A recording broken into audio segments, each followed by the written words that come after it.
So, imagine a country surrounded by another country. There are a few of them in the world today. Lesotho, San Marino, and the Holy See, which is also the Vatican City, comes to mind straight away. You may wonder how this has anything to do with Biafra. I promise you, it does have a lot to do with Biafra, because we're about to take a fascinating dive into a what-if scenario that is as intriguing as it is complex. However, we will be focusing on the geographical and political perspective of this complexity. The Biafran nation has been lurking in the shadows of Nigeria as far back as the late 1960s, when the southeastern region of Nigeria, predominantly inhabited by the Igbo ethnic tribe, declared independence and formed the Republic of Biafra, which included all the core eastern states and the Niger Delta states of Nigeria. Nations have been inspired in many quarters that we in the East have already completed plans to secede. This secession led to the Nigerian Civil War, also known as the Biafran War, which lasted from 1967 to 1970. The conflict was marked by significant suffering and loss of life, with estimates of civilian deaths ranging from 1 to 3 million, primarily due to starvation and diseases. The war ended with the reintegration of Biafra into Nigeria, but the legacy of the conflict and the aspirations for a Biafran independence have persisted in various forms to this day. The Niger Delta region, that is, south-south zone of Nigeria, is rich in oil and gas resources and was part of the territory claimed by Biafra during the war. This area is ethnically diverse and includes many groups besides the Igbos, such as the Igbo, Ogoni, and Efik peoples, among others. The inclusion of Niger Delta in Biafra was strategic due to its vast oil resources, which were seen as essential for the economic viability of an independent Biafran state. However, the possibility of the Niger Delta not seceding with Biafra in any future attempts at independence raises significant concerns. How can Delta be part of Biafra? In what way? Is Biafra older than Delta? Are they bigger than Delta? We have a separate identity. We are not part and parcel of Biafra, but we are, if it needs to, if it gets to the point where everybody have to go their way, we wish to be on our own and not part of Biafra. The region's oil wealth is a critical economic asset, and its exclusion could severely impact the financial sustainability of a would-be Biafran state. The Niger Delta's complex ethnic composition and its own history of secession and agitation for greater autonomy and control over all revenues had layers of complexity to this scenario. So, imagine the possibility of Biafra secession from Nigeria without the Niger Delta, possibly with Niger Delta as an independent state, a secession attempt that predates Biafra itself when Isaac Jasper Adakaboro declared Niger Delta nation, but it only lasted 12 days. Or a scenario where Niger Delta decides to remain part of Nigeria. Both scenarios will technically make Biafra either an enclave nation or a landlocked nation, a status I don't think the Biafra secession advocates will love in any way or form. But based on current public opinion,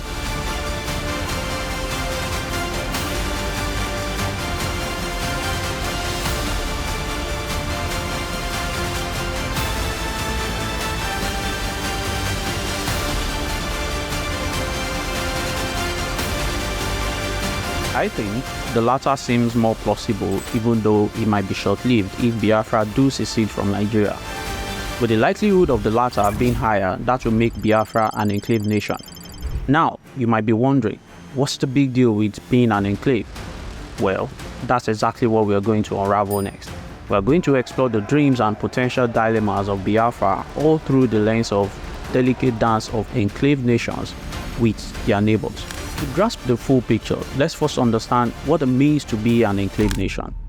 The Kingdom of Lesotho, a jewel of nature nestled within South Africa, or the sovereign serenity of Vatican City, encased in the heart of Rome, and San Marino in the pouch of Italy.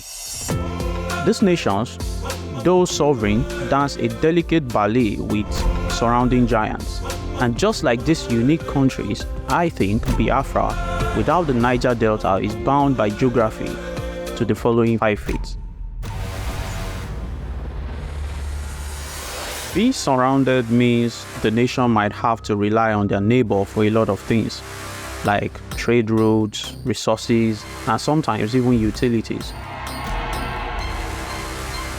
It's a bit like living in an apartment where you must go through your neighbor's place to get to the front door.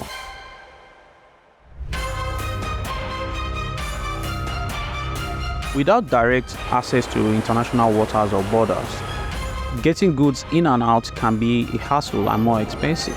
Even though the region is industrious, having to truck your shipping containers to and fro, that is, if your neighbor allows you in the first place, is not economically promising.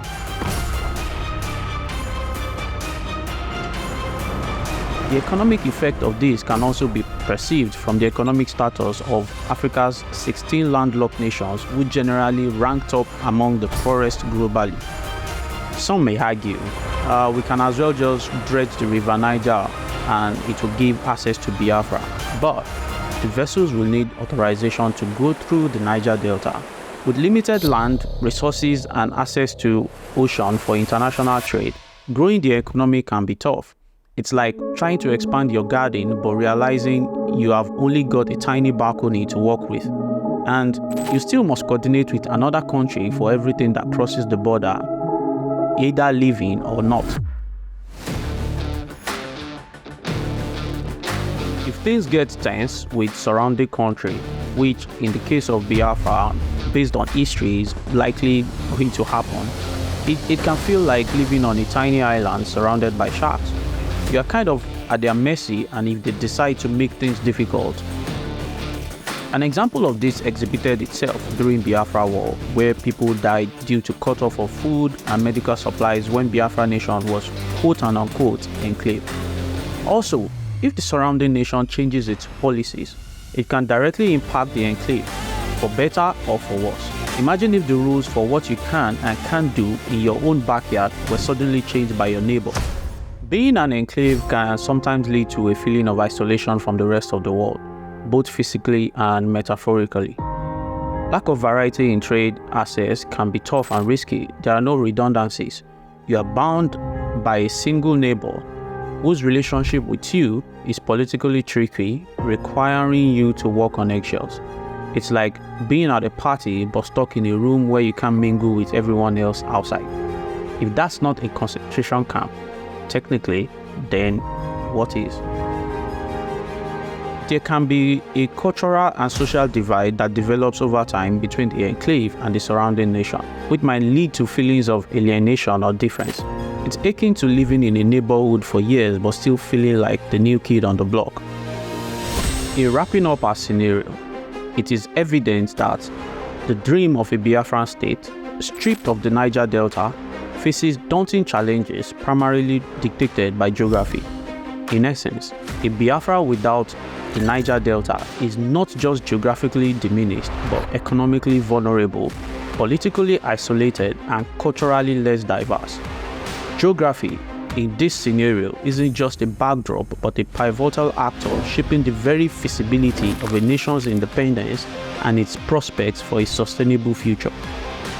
The tale of Biafra, envisioned without the Niger Delta, serves as a prominent reminder of how deeply intertwined our destinies are with the lines drawn on a map and the resources nestled within it.